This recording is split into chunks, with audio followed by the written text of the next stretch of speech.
Kulisa mukumulamuko tugenda maaso program Omunnyo Ku Makya akadde kano kate tugenda okutunulira empapula ez'amawulire ebiwandikiddwa wano ewaffe Uganda naye bannaffe aba MTN bagenda maaso okusooka okwanjulira n'okutegeeza gwe na kastomali eyo nti okuweereza n'okugyayo ensimbi mu nkola eya mobile money ebisale byasalikako osobola okugenda ku agent yenna akuli okumpi n'osindika ate era n'ofuna ensimbi ezikusindikiddwa ku bisale ebyo ebyasalibwako okuva nga ennaku z'omwezi lumu omwezi ogwokutaano. Tulina okukola osobola okufuna obubonero obw'enjawulo manyiddwa nga MTN Thank You Points bw'osobola okukozesa okukuba amasimu oba okufuna data. Ye MTN abagamba nti everywhere you go ate nga balongamezi b'ekitongole ekya Uganda Communications Commission. Kale naawe nyini tulaba Daily Monitor awandiikiddwa olwaleero omutwe omukulu gugamba nti airlines bosses face criminal prosecution. Eno nno omutwe mukulu nnyo ennyonyi yaffe yali yakadda national carrier naye kati ate bigenda maaso ebiwandiikiddwa wano bizibu nnyo bw'obisomako biteeka obulamu bw'abasaabaze mu katyabaga. Bagamba nti abakulu bano n'abavuzi b'ennyonyi bennyini be bawandiika ba kiboggwe emirimu baagiwa Luganda abakola mikwano. Kati president awandise ebbaluwa wano ng'agiwandikira minisita General Katumba Wamala bano bonna bakwatibwe batwalibwe era n'alagira ne kaliisoliiso wa gavumenti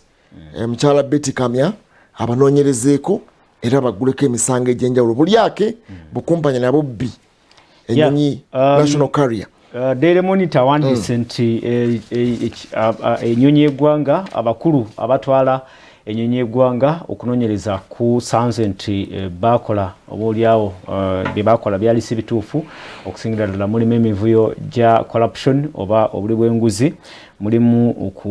okulabika nti mu kuwandiika ba staff bagendera ku Bwana Mala kyayogedde abako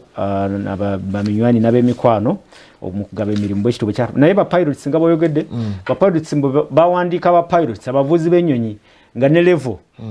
gye baliko tebanakutuuka ku level eyo gye bavuga ennyonyi ezo tabeerangako space waggulu gyagamba nti yali avuzeeko n'amala ebbanga hours ez'okuvuga nga tazivuga kubanga bo basinzira ku hours ku saawa zomaze mu space. Naye ate jjukira nti Bwana Mala tutegeka kufuna ennyonyi zino enene zikabidwa kati ate bo bwe bategesa ate okuzivuga ezo airbuses ate essaawa ze bavuze experience gye balina tetuukagana naki kati obulamu bw'abasaabaze bwe butadde mu katyabaga obeera olinga agambye nti kati abantu bagende bakole ki bagende mubatte busi ate n'okufiiriza eggwanga ensiibwe. So president amaze okulagira General Katumba Wamala minisita w'ebyenguudo ne IGG ti ensonga eyo beekola ki abantu batwalibwe wa IGG ate bavunaanibwe emisango egyo. Abali mu nsonga eyo balinga 14 naye nga babasinga ba board members mwe muli former minister Perez Ahabwe, Benon Kajuna, Godfrey Semugoma, Catherine Asinde Polan, mulimu Charles Hamia and Rehema Mutazindwa. Kubanga bagamba nti ne clearing agent yennyini abasiimula babayita mu bukyamu abaga procurement nfu abavuzi b'ennyonyi bafu bonna abali mu kintu kyonna ennyonyi eno yamala emyaka nga groundings okubanga yakadda just emyaka 2 gyokka 3 okubanga tulimu ono vulugu kati kyembuuza Bwana Wamala president ebintu byonna yajja okubeera nga kyengamba abakwatibwako mu ministry bo bali tebabiraba nti bigenda bwe bitwe bitambula ono Perez Ahabwe yali minister yali cabinet junior cabinet minister ndowooza between 2009 ne 2011 ministry ya works yennyini erina overseer atunuulira emirimu egitambula wano kubanga ti bayingiza batya boodi kyembuuza kitegeddwa na president kubanga esooka kiyingiremu IGG anti-corruption gundi mu State House. Anyway, bayinza okuba mupozi be bamugamba nti president ki nti president ensonga zitabuse erudde eyo ne president si buli kaseera nti yateeka okubanga akola ki nga yavaayo okuzuula ebintu bwe biti wadde waliwo ebitongole ebiteeka okukola ki ebiteeka okunoonyereza ne bituuka ku nsonga bweti kati airbus niyo ze twafuna zonna birabika nga ate ebintu byandibanga bijja kukola ki twali tunoonya abantu bagitambuliremu ekuleka ssente naye ate vulugu wuuno alabise. Ekifaananyi ekiri ku mukuba ogusooka kye ekyabannaffe Olympic medalists baabano finally bakomyewo era emmotoka zaabwe nga bazibawa wano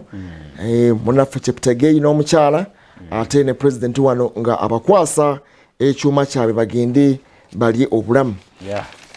Well, kumuko ndoza gwa ku satu district mbuzafunye zone zisinga zasobola okufuna covid vaccines. Kyo kirungi. Era batandikirewo okugema abantu. Bagamba nti districts ezisoba mu 10 zafunye vaccines okulaba kabinda batandika okukola ki okugema. Wano waliwo akasatiro abakozi 13 aba ministry eya science basatira. Kubanga ministry eno bakoze restructure ne bagizaayo mu state house ya science and technology ya mchala Dr. Monica Musenero ebadde ina voting eri independent kati abakozi 13 bagamba tebamanyi kiddako emirimu yazzeyo kati eri makagaba president restructuring bwajja tawaba bagenda okufiirwa emirimu actually bateba kuddamu ku apply kusaba buto kusere bisinga nakasatira kalaka kano nti doubling senior 1 senior 5 classes what is head teachers nti okugatta abayizi abasiniya esooka cohort sebbiri ezigenda okubeerayo bali abaali aba 2019 n'aba 2020 aba 2019 abasiniya esooka baali basomeko ndowooza emyezi 3 emwezi 3 jawira njuga ali mu kusooka kuva nga 18 March basomako emyezi nekano akatono ke baddamu ne basomako kati aba 2020 nabo bayingira akadde konna kati abakulira amasomero bagamba bagenda kukola batya ne senior 5 yennyini yajjukira nti twagenda okuddayo wano muggalo guno ogw'ennaku 42 baali bateekateeka kukomawo aba senior 5 senior 1 bali basomyeyo wiiki 2 abalala wiiki 3 senior 1 ne senior 5 ndowooza mwaka guno ogwa 2021 kati waliwo obuzibu bano bagamba beetaaga space endala olina okuzimba structures endala olina okugaziya bubanga wakuba accommodating classes 2 then oteekwa kubanga olina structures oteekwa okupangisa abasomesa abalala so ate beba interviewinze bananyi masomero baga nti ekyo tekijja kusoboka beetaaga ssente endala tekijja kusoboka kati tukoze tutyawo well kumukogo okutaano bwana wamala tukoze tutya wano tuli ku South Sudan naffe tuwabule wano bakole batya mu kino ekyo kinaako bugezi kati olwaleero abaana bafune automatic promotion waliwo betwakola ki senior 1 bali abaali babuzaayo just akabanga akatono osobola bawa remedials n'obatuwala n'ogenda ng'obagesa mpolampola nze kyendabe kiyinza okukola otherwise bw'obagamba nti bano basomeko olaba ne minisita yennyini kwatibwako ensonga bamubuuza ekibuuzo kye kimu n'agamba nti mulinde tumanyi nti meesi naye mulinde bwe tunatuukeyo tulibirabireyo nga kubanga nze kyemmanyi nti kati singa amasomero togaggula ne tugenda mu September nga tebannatandika bw'oyingirayo n'omalako kitegeeza ogenda kutwala classes 2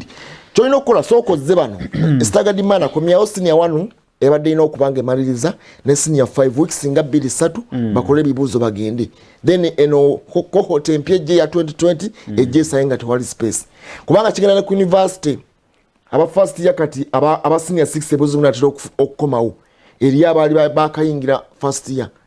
nabo kigenda kubayingiramu anyway South Sudan baba finally batuse kunzikiriziganya munaffe Riek Machar ekibiina kye kire kyali kimuvubutudde bakanyiza ne bateeka wansi ebyokulwana era bakoze reconciliation nungi nnyo wano babiwandiseeko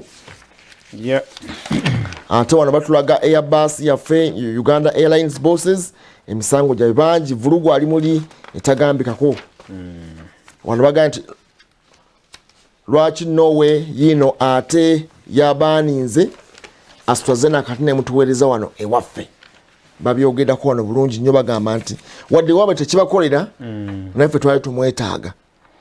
wabadde okwemulugunya bannayuganda abamu nga bagamba nti bwe mubanga ewammwe Norway eddagala lino lya AstraZeneca mwagaana olikozesa ne muli banninga ate mulituwa mutya ffe tulikozese mujjukire bulungi abatulaba ku Soul TV nti eggwanga lino lya Norway lyakatuwaayo doses endowooza ziringa mu 3 28 mu kakaaga mu kinaana doses za AstraZeneca era zetukozesa mu kiseera kino kyennyini bannayuganda nga bagamba nti ewamwe bwebanga mwagaana olikozesa lwaki ffe mulituwa naye bavuddeyo ne batangaaza wano bagambye nti wadde kiriwo ekiti ewaffe twali tufunyemu ebizibu ebya clots mbafunamu clots abavubuka nakibwe bityo blood clots naye bo bakkiriza mbu likyali effective likyasobola okukola it is still effective kakati naawe bwe mbanga temulina ate nemuleeta olunkulu naye era wadde lunkulu nemutuwanga byemutuwanga tebituukana na mutindo bwana wamala bizibu engero ziba nzibaga kyotali owa munno naye ate bwobanga kyomwana kyo tekituuka na bulungi naye ekituufu twogere nti kiri nti AstraZeneca bamukozesa ng'ovunde ne kwekyo ekyokuba nti talina buzibu bamukozesa mu nsi zonna nedda blood clot zaaliyo jjukira baakugamba nti ensi ezaafuna blood clot baatunuliranga effectiveness baali bameka abafunye blood clot compared to batambudde obulungi nga just number eri just negligible basatu 2 1 kaakati tutunulire omuwendo omunene bino byokwekwasa ate tebamukozesa ate biki tetulina onagamba bamusigaze naye tetulina twetaaga omwavu bwamala ate n'otandika okubeera oleesa olunkulu tolina ate utandisa kati genda ogule Pfizer n'ebirala byeyagala okugula bwebalieko tekulisa akamunye naye ate bizibu naye talina buzibu tugamba abantu mugende abageme bulungi kugenda mu maaso bw'anaamala kubanga bbe waabwe lyali liggwako mu Septemba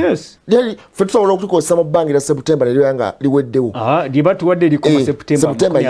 ngamba lyebatuwa lino lyetwogerako era lyennyini dozi n'emitwalo 28 liggwako mu Septemba kati bino ebibuuzi bye twogera bagenda maaso okugiraagira bijja kulemesa abantu okugenda okubagema tugaa nti eddagala ddamu lwakuba baali balimiriza waabwe tebalimiriza lwakuba nti lyali kyamu balimiriza okubanga baali bafunyemu just babantu bo bagagga bo bekengera bo baali ekengera bonga bolokuba nti bagagga balina options ebone basalawo bakozese eddala kakati bwogamba bwotu gyetwasooka okukozesera okuvanga 10 omwezi ogwokusatu lyerimu lyeryo so far wano ewaffe Uganda cases ndowooza eza clot zadde tezinakulikika nnyo ziri awo nti abantu bafuna clot oba vein thrombosis ebyo byonna bitya naye abantu bagende babageme yoyo AstraZeneca gwe baatuwa nga betulinde eryaffe Johnson oba alijja ddi naye ofuna chance n'ekitongole ky'ensi yonna eky'ebyobulamu era kyavayo nekikola settlement ku nsonga eno ennyini ne bagamba nti benefits outweigh risks so kyofunamu ggwe nga bakubye empisa eya AstraZeneca kisinga okusigala nga tokoze eki nga togemeddwa katuni ndowooza ogiraba katuni yeeno wano bagambye muno yekiputegeyi yennyini waliwo omusajja w'enkofiira naye ayambalidde omugemera wala amwambaza mu ddaali naye waliwo akabokisi wali omudaali mwegwavudde 213 bagisazizaamu 213 221 bagisazaamu byeyasuubiza mu 213 byonna ebyo biringa ebyagaana naye mbu alina ate ebyasuubiza muki 221 nduza amakulu gafunye bulungi kale tulabe ate bwino yalimu biki mangu ate tugende tulabe obubaka bwa muzeeyi Wilson Tamale bwino